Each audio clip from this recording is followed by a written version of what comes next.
Oi gente, tudo bem? Então, esse vídeo é sobre o polêmico final da série Ragnarok. Muita gente não entendeu, muita gente tá na dúvida, indeciso ainda, meio confuso. Então eu vim aqui para esclarecer, para explicar esse final. Esse canal eu criei com o intuito de estar falando, né, comentando sobre séries, filmes, né, trazendo esses conteúdos. E eu vou agora estar destrinchando um pouco sobre esse final da série, tá? A série Ragnarok, ela traz uma contextualização, né, uma ambientação na cidade de Eda, que traz para os dias atuais a mitologia nórdica, como se os personagens, né, da mitologia nórdica estivessem aí vivos, presentes no nosso cotidiano. Quem leu a série Percy Jackson sabe que é mais ou menos nesse contexto, sendo que Percy Jackson é com a mitologia grega. Então, o personagem principal, que é o Magni, ele descobre que ele é o Thor, e aí as pessoas à volta dele também são inseridos aí como personagens. O irmão dele, por exemplo, Lauritz, se revela aí como Loki, enfim. A premissa da série, gente, é muito boa e a gente cria muita expectativa com relação ao andamento dela, ao desenvolvimento, porque é um assunto interessante, muita gente gosta de mitologia nórdica, de trazer esse tipo de conteúdo para os dias atuais, né? E a gente ficou bem empolgado e eu também estava com muita expectativa desse final. A terceira temporada veio, né, com o fim da série, e o final deixou muito a desejar. Muita gente não curtiu. E eu vou explicar agora o que aconteceu. Gente, o que acontece? Na realidade, tudo que a gente viu na primeira, na segunda, na terceira temporada era fruto da imaginação do Magni. Se passava na cabeça do personagem principal. Ele tinha sido diagnosticado com esquizofrenia. No final da terceira temporada, a gente descobre que todo aquele cenário, todas aquelas histórias que a gente viu, na realidade era uma fuga, né? O personagem, ele criou todo aquele contexto de que ele seria o Thor e de que as pessoas à volta dele seriam esses personagens, porque ele passou por um trauma muito grande quando ele perdeu o pai dele. E aí ele também perdeu a amiga, então ele acabou criando esse contexto de fantasia para fugir da realidade e também para tentar lidar, né, com todo aquele trauma, com todas aquelas coisas que ele estava passando. Foi uma surpresa muito grande esse final, né, porque a série em momento nenhum deu indícios de que caminharia por esse lado. É uma série de fantasia, né, uma série que não é uma série sobre a mente humana, sobre psique, não caminhou para essa resolução final. E essa é a explicação, gente. Tem até uma teoria de que, na realidade, apenas o Ragnarok, que é a batalha final entre os deuses e os gigantes, que apenas o Ragnarok aconteceu na mente do Magni, mas que tudo que a gente viu na primeira e na segunda temporada aconteceu na verdade, sim, mas o Ragnarok aconteceu na mente dele porque ele ficou imaginando o que teria acontecido caso ele não tivesse evitado ali o confronto com os gigantes.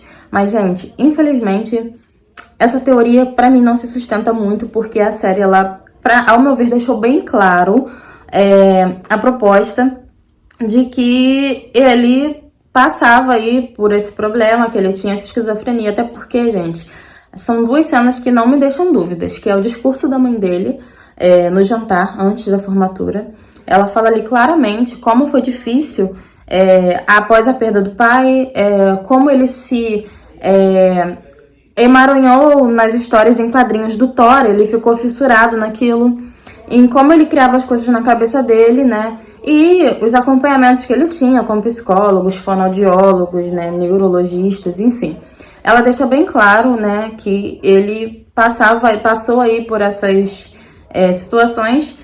E no último corte aí, né, no final do episódio, do sexto episódio, enquanto a gente vai assistindo Ragnarok na cabeça do Magni, a gente vê, ficam passando cenas da mãe dele falando, dele sendo diagnosticado com esquizofrenia, e pra mim, gente, ficou nítido de que realmente tudo aquilo foi na mente do personagem principal, né? Até um pouco simbólico aquele Ragnarok na cabeça dele, Quando a mãe dele fala pra ele não ter medo de dar o próximo passo, é basicamente isso. O Ragnarok tinha que acontecer na mente do Magni para que ele pudesse viver a vida dele, a realidade, e deixar a fantasia de lado, deixar toda aquela imaginação que ele tinha de lado, porque ele precisava dar o próximo passo. E aí, aquela cena do Thor morrendo, é como se o Thor estivesse morrendo na mente dele, na fantasia, no cenário que ele criou, e o Magni estivesse renascendo. Então, ele ajoelha, ele cai ajoelhado quando o Thor morre, né, na imaginação, naquele cenário. E aí, logo depois, ele se vê ali na vida real com a mulher que ele ama ali na frente dele. E aí, ele se levantar e prosseguir com a vida dele. Então, é como se ele estivesse, todo esse tempo que a gente assistiu, tentando lidar com esse trauma, tentando uma escapatória, né? Uma fuga mesmo da vida real, porque ele tinha ficado muito traumatizado, mas ele foi tentando identificar ali as raízes dos problemas e tentando lidar. Então, aquilo ali simbolizou o fim, talvez, né, das imaginações que ele tinha e da fuga que ele tinha, né? E ele realmente tentar enfrentar tudo, tudo em relação à vida dele.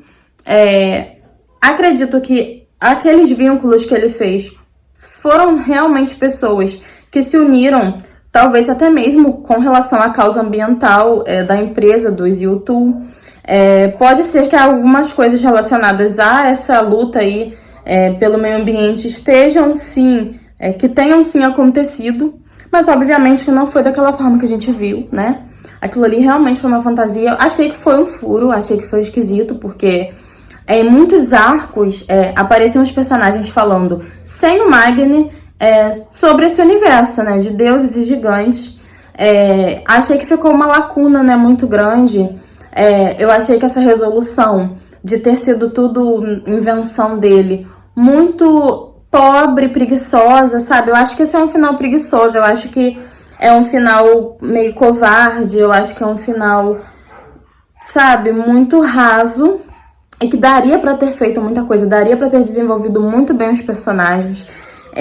Tinha um personagem que tinha um potencial muito bom pra terem um papel melhor na história. Achei que a história nunca levantava um vilão verdadeiro, parece que depois a pessoa sempre tinha uma redenção, né? Que é o caso do Fear, que é o caso do Lauritz, que também daria um ótimo vilão, mas ele foi desconstruindo um pouco aquela personalidade. Enfim, gente, essa explicação, né? Tudo aquilo era uma fuga do personagem principal para lidar ali com os traumas que ele tinha, e aí ele acabou enfrentando um pouco desses traumas, vendo que ele era capaz até de conseguiu concluir ali o seu ensino médio, começou a talvez ver as coisas ali de outra forma e tentar enfrentar ali a vida dele, a realidade dele, e ele meio que matou ali toda aquela fantasia que ele tinha na cabeça com o Ragnarok, né? Então o Ragnarok aconteceu apenas ali como um simbolismo dessa evolução ali do Magni para a vida real. Não achei que foi um final satisfatório, né? Como eu já citei aqui. Mas, gente, é isso, tá? Eu quero agradecer, né, por você ter ficado aí até o final do vídeo. Muito obrigada. E comenta aqui se você concorda, se você teve outra visão, o que você achou desse final. Quem quiser também ver esse conteúdo a respeito de outras séries, filmes, enfim, gente. É isso. Muito obrigada. Até a próxima.